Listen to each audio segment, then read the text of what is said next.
The story of Stonehenge is actually the story of the continent's first farmers, continuing for 5,000 years.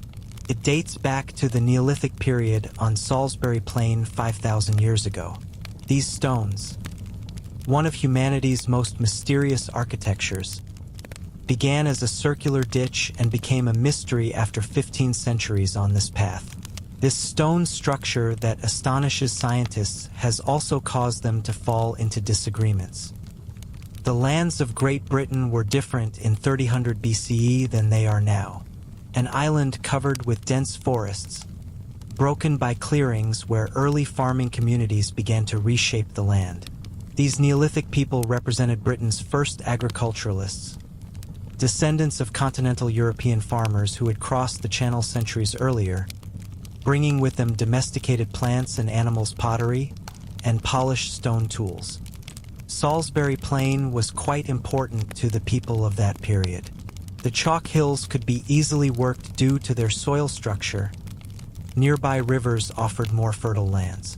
Archaeological evidence shows people were already living here when Stonehenge's construction began. Scattered settlements, burial mounds, and ceremonial areas dotted the region, indicating that a community lived here. The first phase of Stonehenge was constructed around 3000 BCE and consisted of a circular ditch approximately 110 meters in diameter, along with an internal bank created from the excavated chalk. The structure was not a single piece but segmented, comprising a series of sections separated by causeways. This is one of the common ceremonial site designs of that period. In the first phase, they made 56 pits. John Aubrey discovered these holes in the 17th century, and these pits were named Aubrey Holes. The Aubrey Holes became a subject of debate among archaeologists. Most contained cremated human remains, and evidence suggested cremation burials continued at the site for several more centuries. Some researchers propose the holes once held wooden posts, creating a timber circle within the earthwork enclosure.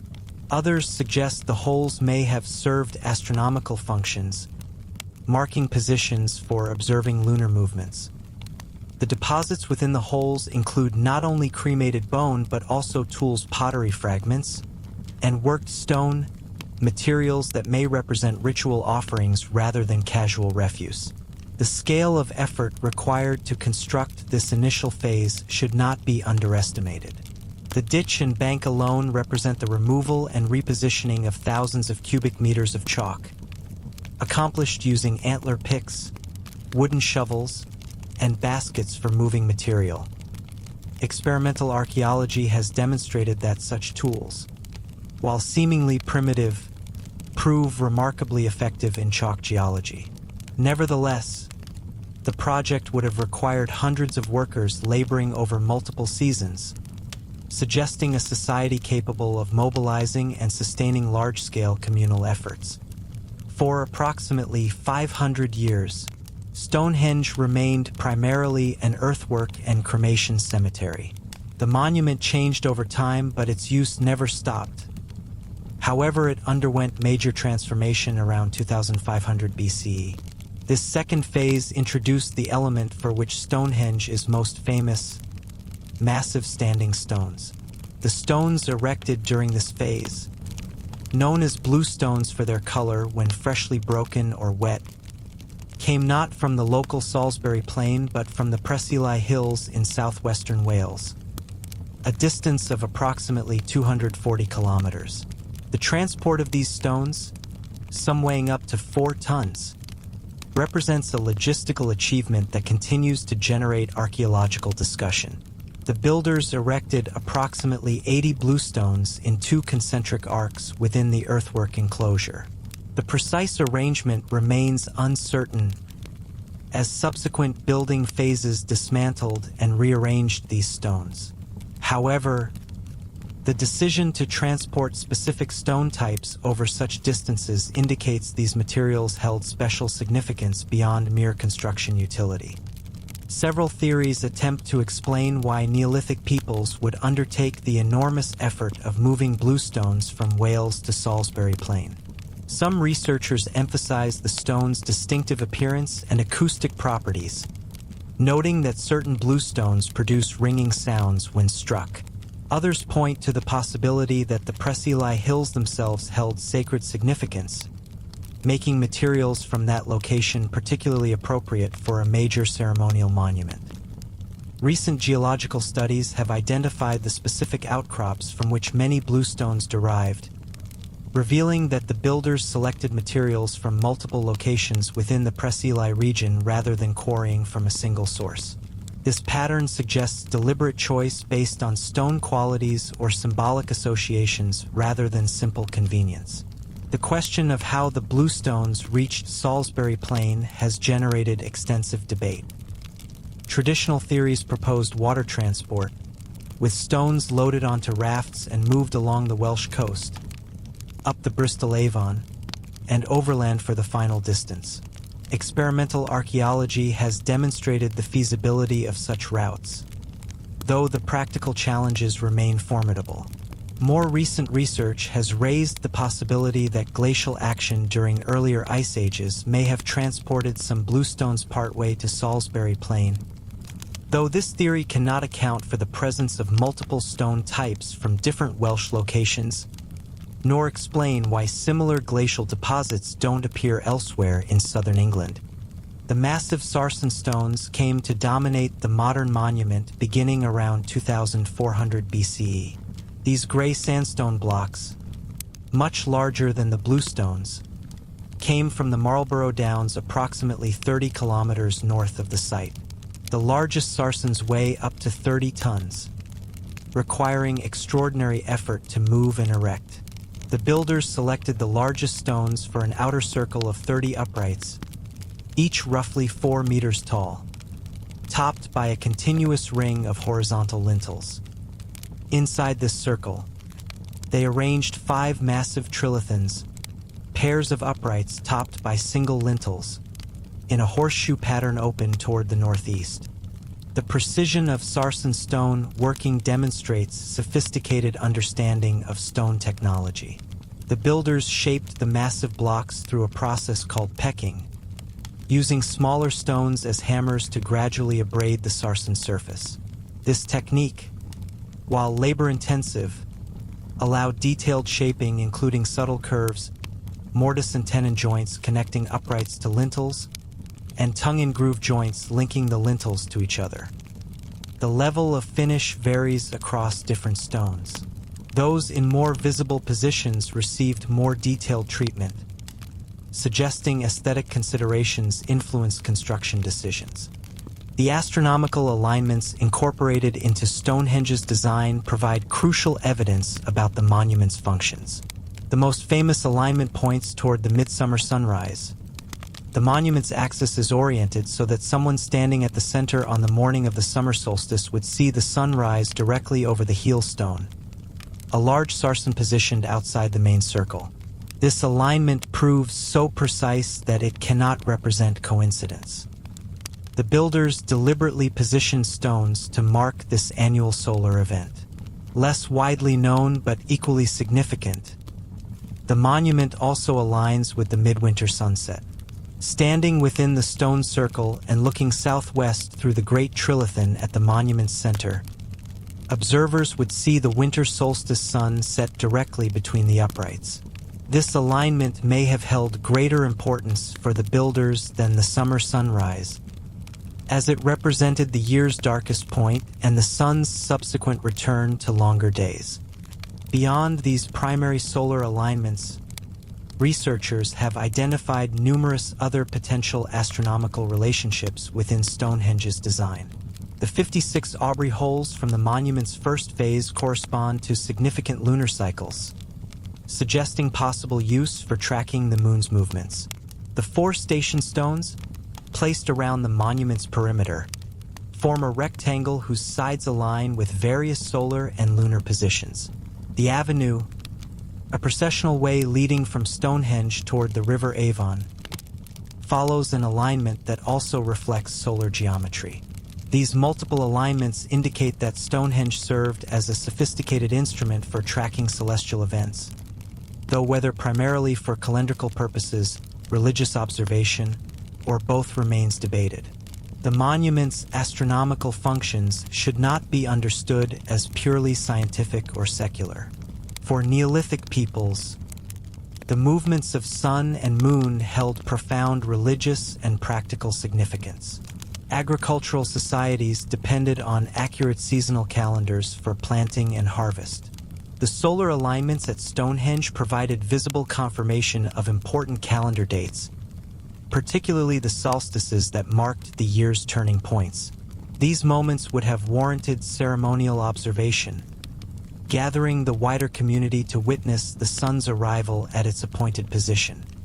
The monument's evolution continued through several additional building phases during the 3rd and early 2nd millennia BCE. The blue stones, originally erected around 2500 BCE, were rearranged multiple times. Around 2200 BCE, builders dismantled the bluestone circle and re-erected approximately 60 of these stones in a circle between the Sarsen circle and the central trilithons. They placed another 19 bluestones in an oval pattern within the trilithon horseshoe, later rearranging these into a horseshoe matching the Sarsen trilithon's orientation. These repeated modifications suggest changing ideas about the monument's appropriate form and function, possibly reflecting shifts in religious beliefs or ritual practices. Additional features from this period include the Y and Z holes, 2 rings of pits excavated outside the Sarsen circle around 1600 BCE. Unlike the Aubrey holes, these never held posts or stones and were deliberately backfilled shortly after excavation. Their purpose remains mysterious, though they represent the monument's final major modification in prehistory. The landscape surrounding Stonehenge provides crucial context for understanding the monument's place within Neolithic and Bronze Age society. Stonehenge did not exist in isolation, but formed part of a remarkable concentration of prehistoric monuments and features developed over millennia. Within a few kilometers of the stone circle, hundreds of burial mounds, other stone and timber circles, processional avenues, and settlement sites create what archaeologists recognize as a sacred landscape. The most impressive of these associated monuments is Dighton Walls, a massive henge monument approximately 3 kilometers northeast of Stonehenge. Excavations at Dighton Walls have revealed the foundations of hundreds of timber buildings, evidence for a substantial temporary settlement occupied around 2500 BCE, precisely when the Sarsen stones were erected at Stonehenge. Analysis of animal bones, pottery, and other materials suggests periodic gatherings of large numbers of people, possibly for seasonal feasts associated with the construction project or related ceremonies. The avenue connecting Stonehenge to the River Avon appears to link with a similar ceremonial way leading to Dighton Walls. This connection has prompted theories that the two monuments functioned as complementary components of a larger ritual landscape, perhaps representing different aspects of religious belief or serving different stages of ceremonial activities. The presence of the cursus, an enormous elongated earthwork dating to around 3000 BCE, further emphasizes the area's long-term sacred significance. The cursus stretches for nearly 3 kilometers.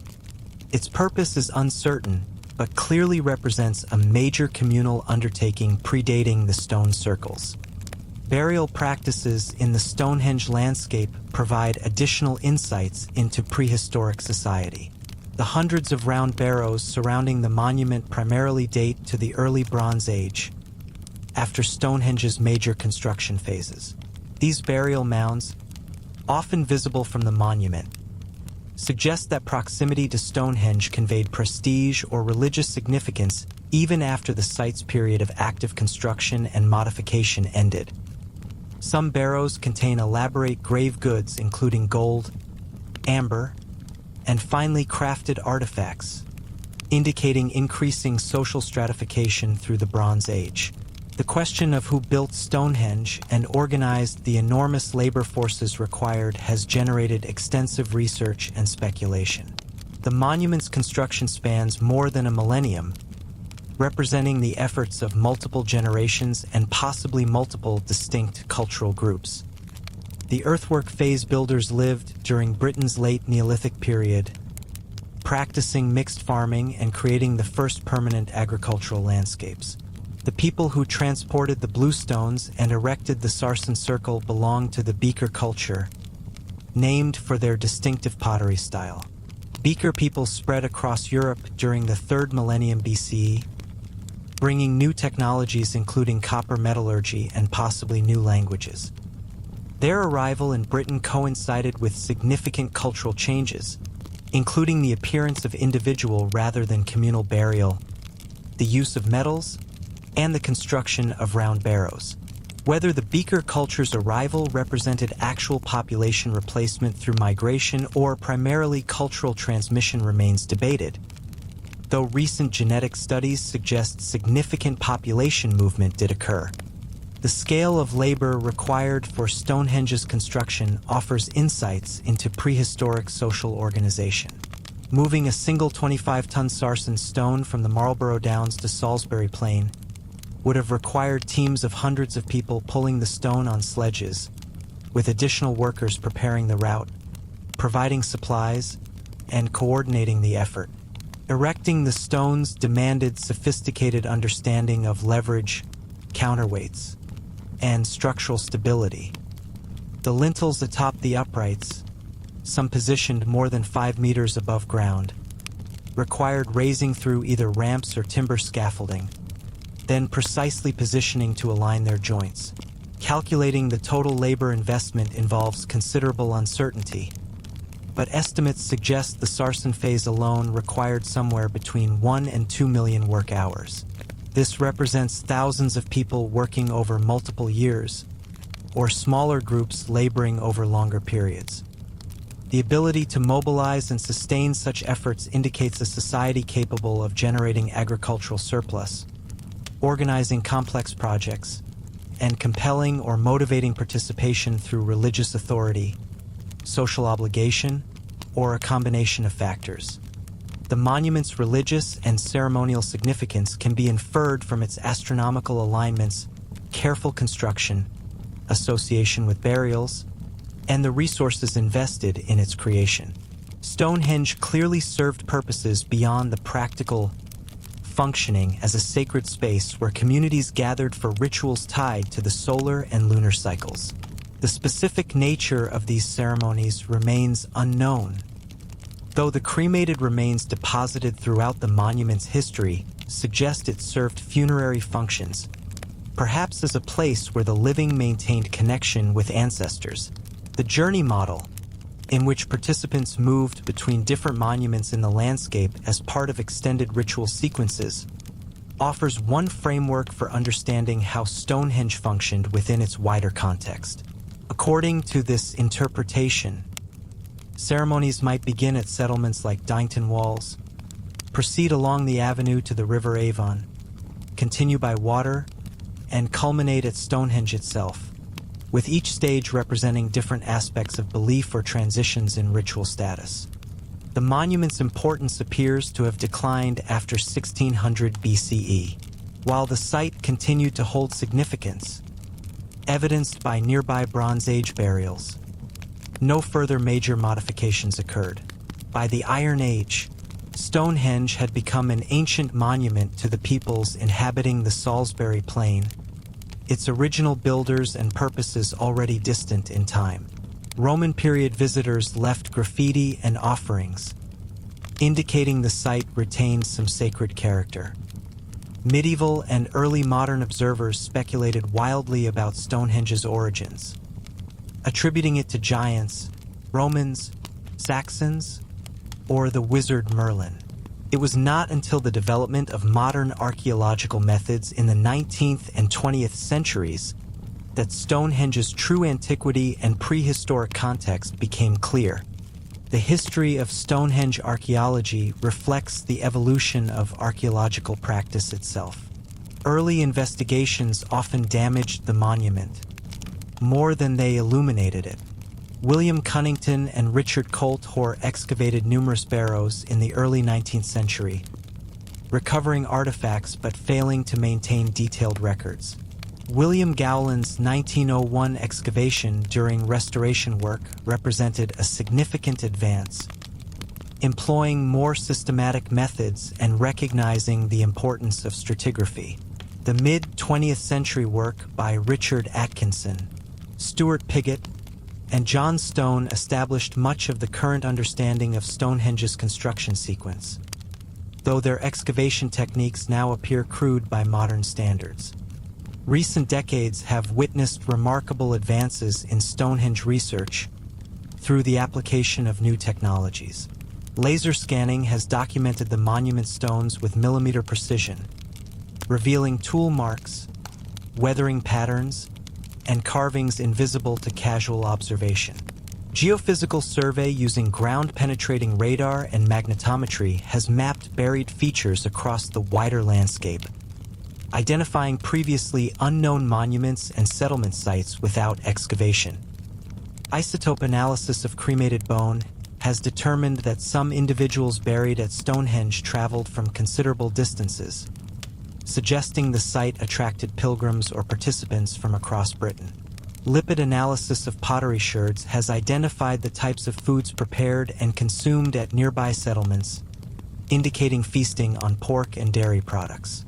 These scientific approaches have transformed understanding while raising new questions about this enigmatic monument. The Stonehenge Riverside Project, a major research initiative conducted between 2003 and 2009, exemplifies modern archaeological investigation. This project combined excavation, survey, and scientific analysis to examine Stonehenge within its landscape context. Key findings included the identification of Dynton Walls as a major settlement contemporary with Stonehenge's Sarsen phase, the demonstration that the avenue connected Stonehenge to the River Avon, and evidence that this route held significance related to the natural alignment of geological features with the solstice. The project proposed that Dynton Walls represented a domain of the living, characterized by timber buildings and feasting, while Stonehenge belonged to the realm of ancestors, constructed from eternal stone and associated with cremation burials. Processions between these locations formed part of ritual practices linking life and death. The question of Stonehenge's astronomical sophistication continues to generate debate among archaeologists and astronomers. The primary solar alignments toward the summer solstice sunrise and winter solstice sunset are universally accepted as intentional. Beyond these obvious relationships, claims for more complex astronomical functions require careful scrutiny. In the 1960s, the astronomer Gerald Hawkins used computer analysis to identify dozens of potential astronomical alignments at Stonehenge, proposing the monument functioned as a sophisticated eclipse predictor. His work generated enormous public interest but encountered significant criticism from archaeologists, who noted that finding geometric alignments within a circular monument containing numerous features inevitably produces apparent relationships that may be coincidental rather than intentional. The debate highlights fundamental questions about how we interpret prehistoric monuments. How can we distinguish between alignments deliberately incorporated by the builders and those that emerge by chance from geometric arrangements? What level of astronomical knowledge should we attribute to Neolithic peoples? Modern scholarly consensus acknowledges the primary solar alignments as clear evidence for intentional astronomical incorporation, while remaining skeptical of claims for more elaborate celestial computer functions. The Neolithic builders possessed keen observational abilities and understood the regular movements of celestial bodies, knowledge essential for agricultural societies' tracking seasons. Stonehenge materialized this understanding in stone, creating a monument where the community could gather to witness and celebrate key moments in the celestial cycle. Whether it served more complex astronomical purposes remains an open question, one that may never be definitively answered given the limited evidence available. The cultural significance of Stonehenge extended far beyond its immediate vicinity. The investment of resources required for construction, the exotic materials gathered from distant locations, and the monument's sophisticated design all indicate it served as a major regional center during the late Neolithic and early Bronze Age. Stonehenge likely drew participants from across southern Britain for ceremonies at the solstices or other significant occasions. These gatherings would have served multiple functions beyond the purely religious, providing opportunities for trade marriage alliances, dispute resolution, and the affirmation of social bonds between communities. The monument's role as a gathering place may help explain its continuous modification and elaboration over so many centuries. Each generation added new elements or rearranged existing stones, perhaps responding to changing ritual needs or commemorating significant events. The monument grew through accretion, with each addition leaving physical traces that later archaeologists would painstakingly interpret. The decline of Stonehenge as an active ceremonial center coincided with broader changes in British Bronze Age society. After 1600 BCE, the focus of power and religious activity appears to have shifted away from massive communal monuments toward a more dispersed pattern of smaller sacred sites and an increasing emphasis on individual rather than collective ritual. The round barrows surrounding Stonehenge reflect this transition, marking the graves of individuals or small family groups rather than the collective tombs characteristic of earlier periods. Bronze Age Britain saw increasing social stratification, with elite classes accumulating wealth in metals, exotic goods, and control over land. The communal efforts that created Stonehenge may have given way to societies where resources were channeled toward elite display and individual aggrandizement rather than corporate monuments. The monument nevertheless retained sacred character and historical memory long after its period of active construction ended. Iron Age peoples occasionally visited the site, leaving offerings and apparently recognizing it as a place of ancestral significance. The Romans, who conquered southern Britain in 43 CE, knew of Stonehenge and occasionally left coins and other objects there, though they did not incorporate it into their religious practices. Medieval legends attempted to explain the monument's origins through fantastic stories, unable to conceive that ancient Britons could have accomplished such works without supernatural assistance. The 12th century historian Geoffrey of Monmouth claimed Merlin had transported the stones from Ireland using magic, a story that influenced popular understanding of Stonehenge for centuries. The antiquarian movement of the 16th and 17th centuries marked the beginning of more systematic attempts to understand Stonehenge through observation rather than legend. John Aubrey, William Stukeley, and others documented the monument, speculated about its purpose, and correctly identified it as a pre-Roman British structure. Stukeley, working in the 1720s, recognized the solar alignment and proposed that Stonehenge had been a temple of ancient Druids. While his Druid attribution was incorrect, Stukeley's careful observations and plans provided valuable records of the monument's condition before later damage and restoration. The association with Druids, though lacking archaeological basis, proved remarkably persistent in popular imagination, continuing to influence public perception of Stonehenge into the present day. The modern era brought new challenges and opportunities for Stonehenge conservation and research. By the 19th century, some stones had fallen and others leaned dangerously, prompting restoration efforts that unfortunately lacked archaeological oversight. Stones were re-erected using concrete foundations, lintels were repositioned, and the monument was tidied in ways that destroyed or obscured important archaeological evidence. Not until the mid-20th century did conservation philosophy shift toward minimal intervention and respect for the monument's archaeological integrity. Recent conservation work has focused on stabilizing stones, removing earlier inappropriate repairs, and protecting the monument from the millions of visitors who come annually to experience this remarkable prehistoric achievement. The question of public access to Stonehenge remains contentious. The monument's enormous popularity, with over 1 million visitors per year, creates inevitable tensions between conservation needs and the desire to allow people to experience the stones directly. Currently, general visitors view Stonehenge from a path that circles the monument at a distance, while special access visits allow smaller groups to walk among the stones outside normal visiting hours.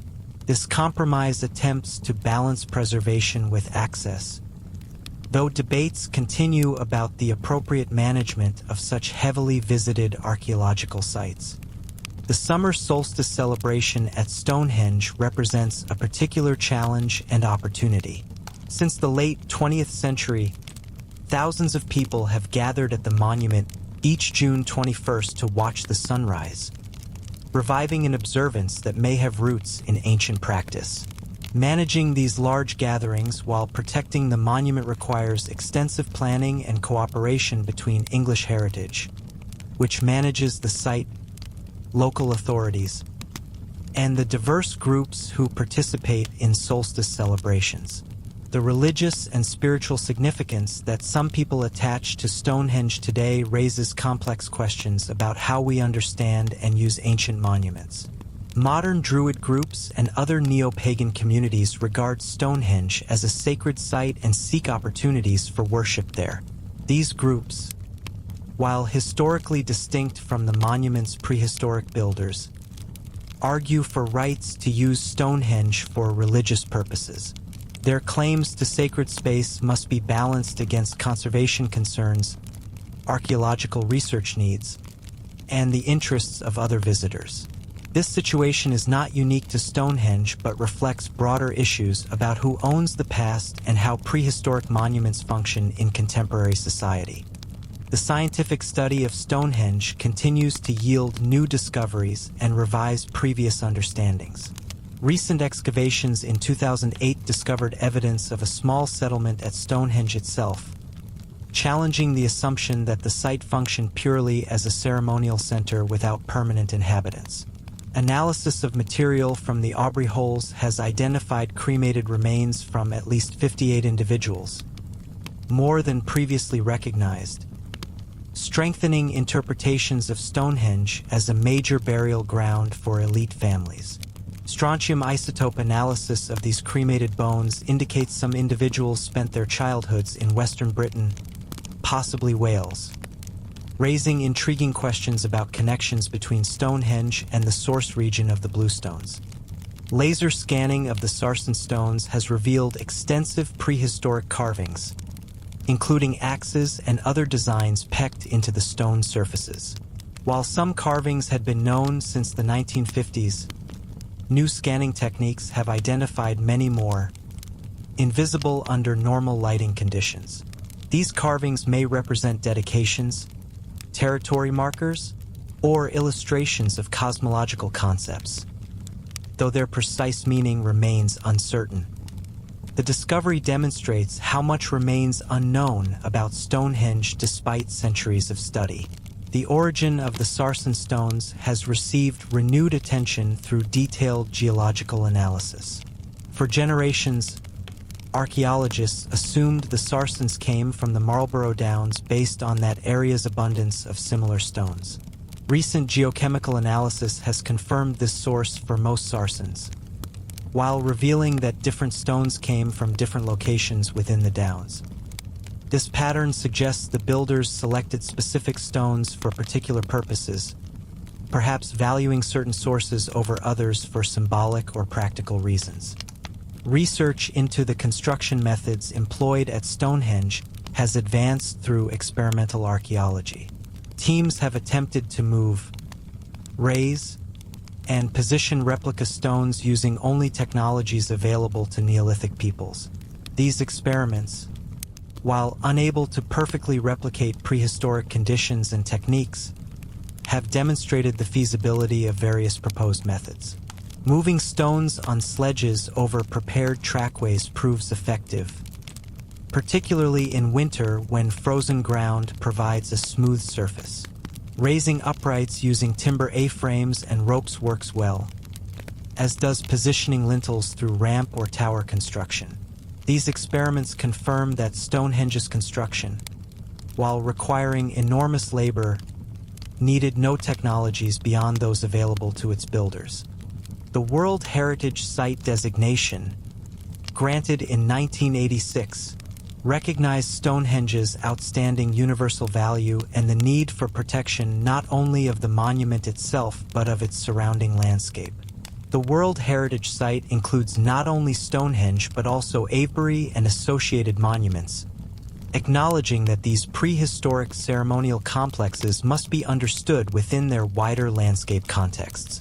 This designation brings international attention and resources, but also imposes responsibilities for preservation and management. Current controversies surrounding Stonehenge include debates over proposed road improvements that would pass near the monument. The A303, a major route connecting London to southwest England, currently passes within view of Stonehenge, creating traffic congestion and visual intrusion. Proposals to place the road in a tunnel beneath the landscape have generated fierce debate, with archaeologists warning that construction could damage unknown buried features, while others argue that removing the road from surface view would enhance the monument's setting. The future of Stonehenge research will likely emphasize non-invasive investigation methods that can yield information without excavation. Geophysical surveys continue to identify buried features across the landscape. Environmental DNA analysis may recover traces of plants and animals from the prehistoric environment. Computational modeling can reconstruct how the monument would have appeared at different construction stages, and how light and shadow would have played across the stones during different seasons and times of day. These approaches promise new insights while minimizing physical intervention. The mystery of Stonehenge's purpose and meaning can never be completely solved. We cannot recover the beliefs, myths, and rituals that gave the monument meaning for its builders. The stones stand silent, their original context lost to the passage of millennia. Yet this very mystery forms part of Stonehenge's enduring fascination. The monument challenges us to imagine the communities who created it, to understand their astronomical knowledge, to appreciate their organizational abilities, and to recognize their spiritual aspirations. Stonehenge represents the remarkable achievements of prehistoric communities, often underestimated by modern observers. The monument required sophisticated understanding of engineering, astronomy, geometry, and organization. Its builders possessed none of the written records, metal tools, or draft animals that we might assume necessary for such construction. They accomplished through human ingenuity, cooperation, and determination what seems barely possible even with modern understanding. The persistence of Stonehenge through 4 millennia reflects both the durability of stone and the monument's profound cultural importance. Generations of Neolithic and Bronze Age peoples continuously modified and maintained the site, suggesting it served crucial social and religious functions. Later societies preserved the monument even after forgetting its original purpose, recognizing it as a legacy from their distant ancestors. Modern conservation efforts continue this tradition, protecting Stonehenge for future generations while respecting its archaeological and cultural significance. The astronomical alignments that so precisely mark the solstices demonstrate that Stonehenge's builders possessed keen observational abilities and sophisticated understanding of celestial cycles. They recognized the regular patterns underlying apparent chaos in the sky, calculated the positions where sun and moon would rise and set at crucial moments, and materialized this knowledge in stone. These achievements required generations of observation, recording, and testing, knowledge transmitted across centuries and refined through experience. The religious dimension of Stonehenge remains its most elusive aspect. We can identify the monument as sacred space, recognize it as a place where communities gathered for ceremonies, note its association with burials and astronomical events. But the specific beliefs that made these stones holy, the myths that explained the cosmos they represented, the rituals performed at solstices and other occasions, these details remain lost. We can only speculate, drawing on ethnographic parallels and the evidence the monument itself provides. The connection between the living and the dead appears central to Stonehenge's function. The cremation burials deposited throughout the monument's history, the nearby barrows marking elite graves, the use of eternal stone in contrast to the timber of domestic structures, all suggest concern with ancestors and the relationship between earthly life and whatever existence Neolithic peoples imagined following death. The solstice alignments may have been understood as moments when boundaries between different realms became permeable, when communication with ancestors or deities proved possible, when the community reaffirmed its place within cosmic order. These interpretations remain speculative but align with what we understand of prehistoric religion more broadly. Agricultural societies worldwide have developed beliefs and rituals centered on seasonal cycles, ancestor veneration, and the relationship between human communities and cosmic forces. Stonehenge represents a particularly elaborate materialization of such concerns, but the underlying themes appear universal. The monument's endurance across millennia and its continuing power to inspire wonder testify to its remarkable success as architecture. Stonehenge achieves, through simplicity of form and massive scale, an effect that more ornate structures might fail to accomplish. The stones possess an austere dignity, their weathered surfaces marked by centuries of rain and wind, their positions carefully chosen to frame sky and landscape. Standing within the circle on a clear night, surrounded by megaliths silhouetted against stars, one can perhaps glimpse something of what Neolithic observers experienced: the sense of human presence within cosmic vastness, the marking of time through stone. The story of Stonehenge ultimately transcends any single interpretation or explanation. The monument means different things to different observers: an astronomical instrument, a sacred temple, an ancestral burial ground, an engineering marvel, a symbol of prehistoric achievement, a mystery that defies complete understanding. All these perspectives hold validity, each illuminating different aspects of this extraordinary creation.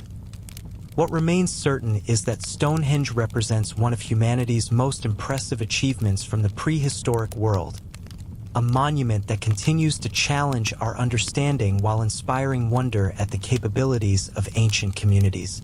The massive stones standing on Salisbury Plain connect us across millennia to people who looked at the same stars, marked the same solstices, and sought to create something permanent in stone, a monument that would endure long after they themselves had returned to the earth from which they built it.